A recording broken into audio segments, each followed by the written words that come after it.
नमस्ते दोस्तों, कैसे हैं आप सभी। मेरा नाम है दीपक। स्वागत करता हूं आपका कलेक्टर जी पर। जब आँखों में अरमान लिया, मंजिल को अपना मान लिया, है मुश्किल क्या आसान क्या, जब ठान लिया तो ठान लिया। बहुत बढ़िया। चलिए इसी के साथ शुरू करते हैं आज की क्लास। आज है 13 मार्च 2023। देखते हैं कुछ महत्वपूर्ण करंट अफेयर्स। पहला प्रश्न, LIC लाइफ इंश्योरेंस कॉरपोरेशन जीवन बीमा निगम का अंतरिम चेयरमैन कौन नियुक्त किए गए हैं? अंतरिम चेयरमैन कौन नियुक्त किए गए हैं? ऑप्शंस हैं MR कुमार, सिद्धार्थ मोहंती, राजेश मल्होत्रा, SS दुबे। तो इसका आंसर है सिद्धार्थ मोहंती। ये हैं सिद्धार्थ मोहंती। और इनके पहले कौन थे LIC के चेयरमैन? तो ये थे MR कुमार। ठीक है। और देखिए राजेश मल्होत्रा ये PIB प्रेस इंफॉर्मेशन ब्यूरो पत्र सूचना कार्यालय के महानिदेशक नियुक्त किए गए हैं। और SS दुबे ये वर्तमान में CGA बनाए गए हैं, नियुक्त किए गए हैं। कंट्रोलर जनरल ऑफ अकाउंट्स लेखा महानियंत्रक नियुक्त किए गए हैं। तो LIC के अंतरिम चेयरमैन कौन बनाए गए हैं? तो सिद्धार्थ मोहंती। जीवन बीमा निगम LIC ने सिद्धार्थ मोहंती को अंतरिम चेयरमैन नियुक्त किया है। सिद्धार्थ 14 मार्च 2023 से अपना कार्यकाल संभालेंगे। वर्तमान में सिद्धार्थ LIC के MD और CEO हैं। देखिए अभी कौन है? सिद्धार्थ मोहंती वर्तमान में LIC के मैनेजिंग डायरेक्टर और चीफ एग्जीक्यूटिव ऑफिसर हैं और अब वो चेयरमैन बन जाएंगे। अंतरिम चेयरमैन क्यों कहा जा रहा है? क्योंकि देखिए 14 मार्च से सिद्धार्थ मोहंती 3 महीने तक के लिए पद का कार्यभार ग्रहण करेंगे, इसलिए इनको अंतरिम कहा जा रहा है। और बाकी जो इनके पहले थे MR कुमार, उनका कार्यकाल 13 मार्च 2023 को समाप्त होने जा रहा है, इसलिए। अगर बात की जाए LIC की, Bharatiya Jeevan Bima Nigam life insurance corporation of India की बात की जाए तो ये भारत की सबसे बड़ी जीवन बीमा कंपनी है। इसकी स्थापना हुई थी 1956 में। इसका मुख्यालय है मुंबई में। ठीक है, तो ये इम्पोर्टेंट है। अगला प्रश्न, as good as my word a memoir किताब के लेखक कौन है? ये किताब है, पूछ रहा है कि इसके लेखक कौन है। ऑप्शंस हैं KM चंद्रशेखर, कर्ण सिंह, सलमान रुश्दी, गीतांजलि श्री। तो इसका आंसर है KM चंद्रशेखर। और ऑप्शंस देखते हैं। कर्ण सिंह, इनकी पुस्तक का नाम है Mundaka Upanishad, the gateway to eternity.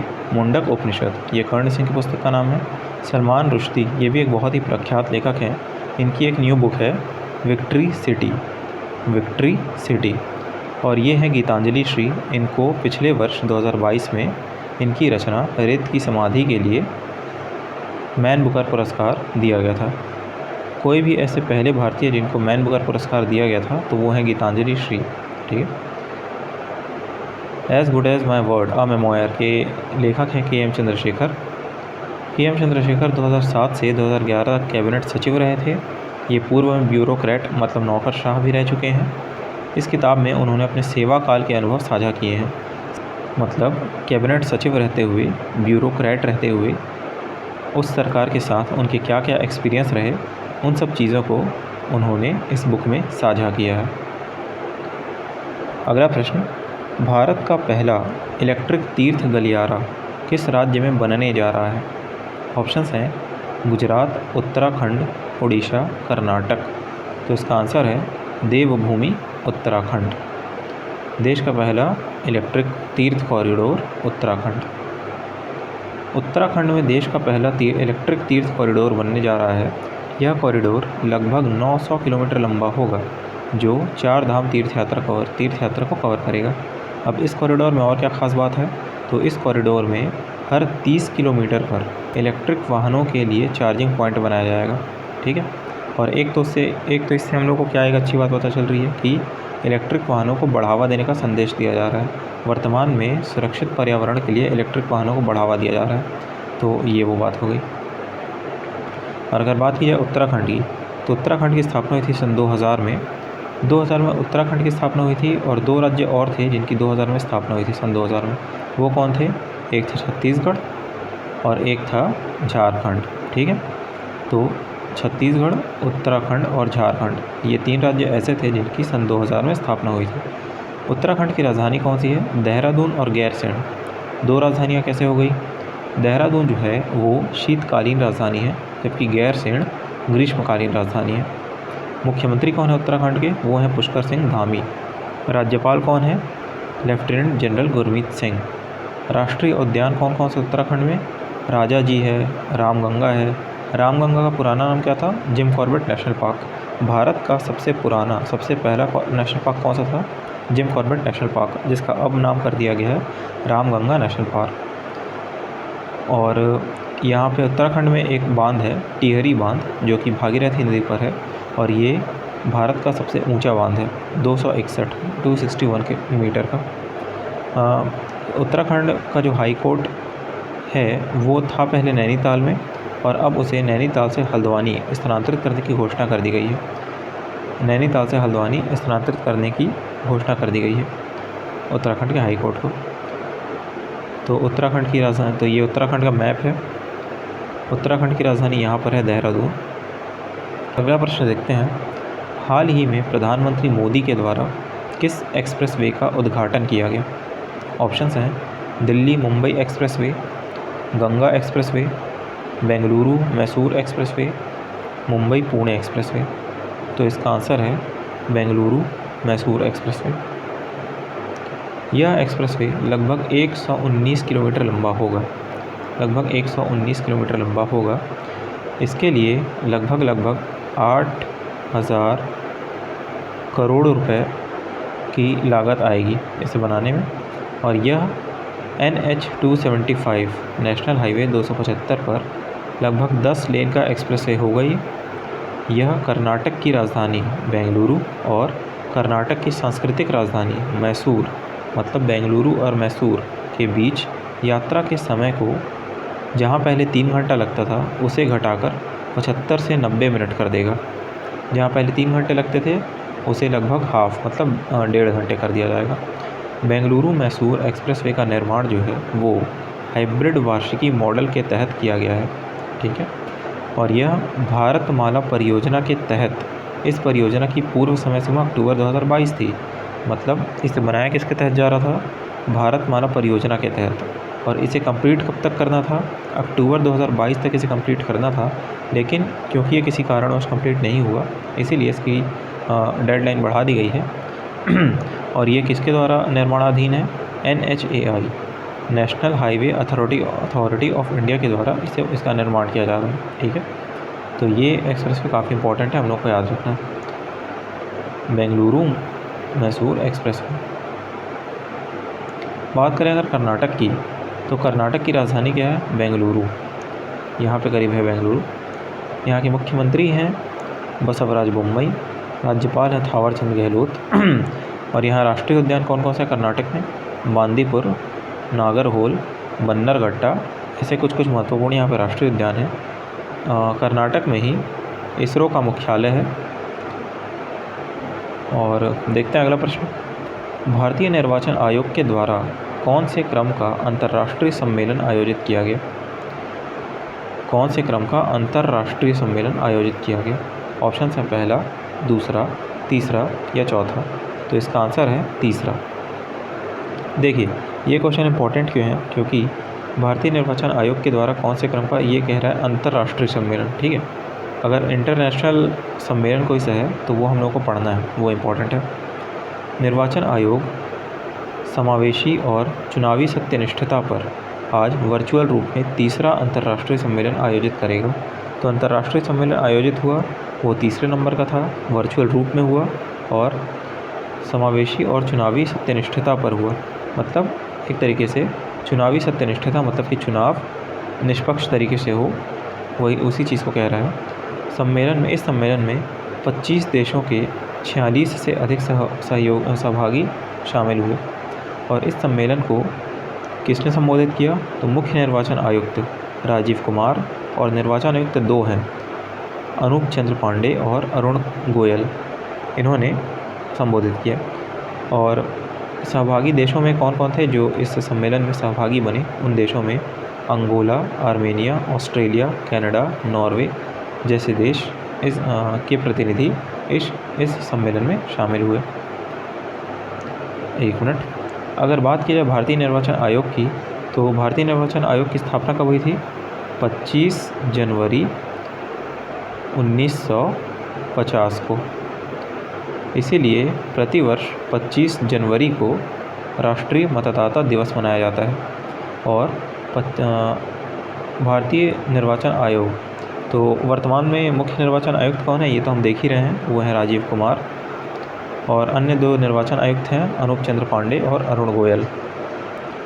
वैसे निर्वाचन आयोग, भारतीय निर्वाचन आयोग भारतीय संविधान के किस भाग में है?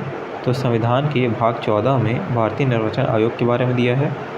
अनुच्छेद 324 में दिया हुआ है भारतीय निर्वाचन आयोग के बारे में, तो भाग 14 में और अनुच्छेद 324 में। अगला प्रश्न, खेलो इंडिया 10 का दम टूर्नामेंट का उद्घाटन कहाँ किया गया? खेलो इंडिया, एक तो होता है खेलो इंडिया गेम्स अलग होता है, खेलो इंडिया यूथ गेम्स अलग होता है। ये है खेलो इंडिया 10 का दम। इस टूर्नामेंट का उद्घाटन कहाँ से किया गया? ऑप्शन है नई दिल्ली, गुजरात, हरियाणा, बेंगलुरु। तो इसका आंसर है नई दिल्ली। महिला एथलीटों के लिए ये ध्यान रखिएगा, ये जो खेलो इंडिया 10 कदम है, ये महिला एथलीटों के लिए ही है, स्पेशली उन्हीं के लिए, महिला एथलीटों के लिए। तो महिला एथलीटों के लिए खेलो इंडिया 10 कदम टूर्नामेंट का आयोजन शुरू किया गया। यह टूर्नामेंट 10 मार्च से 31 मार्च तक चलेगा। अब देखिए यहाँ पे एक इंटरेस्टिंग बात क्या है, नाम है 10 का दम, तो ये जो बार बार 10 कदम आ रहा है ना, 10 से मतलब यहाँ पे 10 किस चीज़ को डिनोट कर रहा है? तो इस टूर्नामेंट के लिए 10 खेल शामिल होंगे, मतलब 10 इवेंट होंगे, भारत के 10 शहरों में होंगे, ठीक है, ये हो गया। और स्टार्ट भी हो रहा है 10 मार्च से, ठीक है, 10 मार्च से ये खेल 31 मार्च तक चलेगा। तो खेलो इंडिया 10 कदम, जो कि जिसमें 10 खेल होंगे, 10 शहर होंगे, और ये स्टार्ट हो रहा है 10 मार्च से, जो कि चलेगा 31 मार्च तक। अब युवा कार्यक्रम और खेल मंत्री कौन है? अनुराग सिंह ठाकुर। वो नई दिल्ली के जवाहरलाल नेहरू स्टेडियम में उद्घाटन समारोह में उपस्थित थे। अंतर्राष्ट्रीय महिला दिवस समारोह के उपलक्ष्य में युवा कार्यक्रम और खेल मंत्रालय इस टूर्नामेंट का आयोजन कर रहा है। तो इस टूर्नामेंट का आयोजन हो रहा है, वो क्यों किया जा रहा है? अंतर्राष्ट्रीय महिला दिवस समारोह के उपलक्ष्य में ये डिसाइड किया गया कि इस टूर्नामेंट का आयोजन करना चाहिए। और इसका आयोजन कौन करवा रहा है? तो वो युवा कार्यक्रम और खेल मंत्रालय के द्वारा करवाया जा रहा है। इस खेल में लगभग 15,000 महिला एथलीट शामिल होंगी। इस टूर्नामेंट को करवाने का उद्देश्य क्या है? तो उद्देश्य है उन महिलाओं को एक मंच प्रदान करना जो राष्ट्रीय या राज्य स्तर की प्रतियोगिताओं में भाग लेने में असमर्थ हैं। तो उनके लिए ये टूर्नामेंट करवाया जा रहा है, ताकि वो यहाँ पे आके अपनी प्रतिभा का प्रदर्शन कर सकें। अगला प्रश्न, किस देश ने इंटरनेशनल बिग कैट अलायंस को लॉन्च करने का प्रस्ताव दिया है? ऑप्शंस हैं भारत, अमेरिका, न्यूजीलैंड, ब्राज़ील। तो इसका आंसर है भारत। भारत ने बड़ी बिल्लियों की रक्षा के लिए IBCA को लॉन्च करने का प्रस्ताव दिया। अब ये बड़ी बिल्लियाँ कौन कौन सी है देखते हैं। बड़ी बिल्लियों की रक्षा के लिए IBCA को लॉन्च करने का प्रस्ताव दिया। तो ये आपको इमेज में जो दिखाई दे रहा है, ये सब है बड़ी बिल्लियाँ। बड़ी बिल्लियों की प्रजातियाँ कैसे? क्योंकि इनको बड़ी बिल्लियाँ ही माना जाता है, चाहे वो शेर हो, बाघ हो, चीता हो, जगुआर हो, हिम तेंदुआ हो, प्यूमा हो, तेंदुआ हो। देखिए, भारत में लॉयन तो पाए जाते हैं, बाघों की संख्या में बहुत वृद्धि हुई है, चीते अभी नामीबिया देश से लाए गए हैं, हिम तेंदुआ पाए जाते हैं और तेंदुआ भी पाए जाते हैं। बस दो ऐसे जो जानवर हैं जो नहीं पाए जाते हैं, वो है जगुआर और प्यूमा। ये भारत में नहीं पाए जाते हैं। अब तो भारत ने बड़ी बिल्लियों की रक्षा के लिए IBCA को लॉन्च करने का प्रस्ताव दिया है। IBCA 7 प्रमुख बड़ी बिल्लियों शेर, बाघ, चीता, तेंदुआ, हिम तेंदुआ, प्यूमा, जगुआर के संरक्षण और संवर्धन की दिशा में कार्य करेगा। इन सभी के संरक्षण और संवर्धन की दिशा में कार्य करेगा। IBCA की सदस्यता उपर्युक्त 7 प्रजातियों के हैबिटेट रेंज वाली 97 देशों के लिए खुली रहेगी। तो IBCA की सदस्यता जो है, मतलब IBCA जो एक गठबंधन बनाया जाएगा, उसके सदस्य कौन कौन से देश बन सकते हैं? वो देश जो उपर्युक्त 7 प्रजातियों, ये जो 7 प्रजातियाँ लिखी हुई हैं बड़ी बिल्लियों की, इनके हैबिटेट रेंज वाले देश हैं। मतलब इन देशों में ये 7 प्रजातियों की बड़ी बिल्लियों की 7 प्रजातियों में से कोई ना कोई प्रजाति पाई जाती है उस देश में, वो देश इसकी सदस्यता पा सकेंगे। और ऐसा ज़रूरी भी नहीं है, कोई अगर स्वतंत्र देश हैं, वो अगर इच्छुक हैं इस गठबंधन के सदस्य बनने के, तो वो भी बन सकते हैं। और अगर कोई और दूसरा गठबंधन है, कोई और दूसरा अलायंस है, तो वो भी इस गठबंधन का सदस्य बन सकता है।